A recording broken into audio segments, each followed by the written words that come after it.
اس کو اگر 100 دفعہ کوئی شخص پڑھ لے، اچھا، لا حول ولا قوت الا باللہ، صحیح صحیح، لیکن پڑھنا کیسے ہے؟ پڑھنا اس طرح نہیں ہے کہ آپ بس پڑھتے جائیں. یہ ہے کیا؟ لا حول ولا قوت الا باللہ اصل میں کیا ہے؟ حول کا معنی بھی قوت ہے اور قوت کا معنی بھی قوت ہے. لا حول ولا قوت، یوں کہہ لیجئے نہ کوئی اجتماعی طاقت نہ کوئی انفرادی طاقت الا باللہ، سوائے اللہ کے. اللہ اکبر، یا نہ گناہ چھوڑنے کی طاقت نہ نیکی کرنے کی طاقت صحیح، الا باللہ.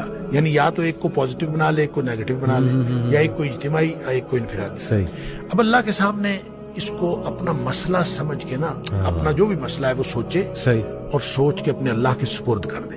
یا اللہ میری تو کوئی طاقت نہیں، نہ انفرادی نہ اجتماعی، الا باللہ. ہاں تو عطا فرمائے طاقت تو ہو سکتی ہے. یوں میں اس کو کہتا ہوں یہ بے بسی کا کلمہ ہے. بے بس آدمی اپنے اللہ کے سامنے بے بسی کا اظہار کرے اس کلمے کے ذریعے. صحیح صحیح، تو پھر یہ نبی پاک صلی اللہ علیہ وسلم نے فرمایا، جس شخص نے کہا تھا نا مجھے وسوسے آتے ہیں، جی، آپ نے فرمایا لا حول ولا قوت الا باللہ پڑھا کر، تیرے وسوسے بھی ختم ہو جائیں گے اور اس کے علاوہ اللہ تعالیٰ تیرے 100 مسئلے حل کر دے گا. واہ واہ، آپ اندازہ کریں، آپ اندازہ کریں ایک شخص کے 100 مسئلے ہوتے نہیں ہیں.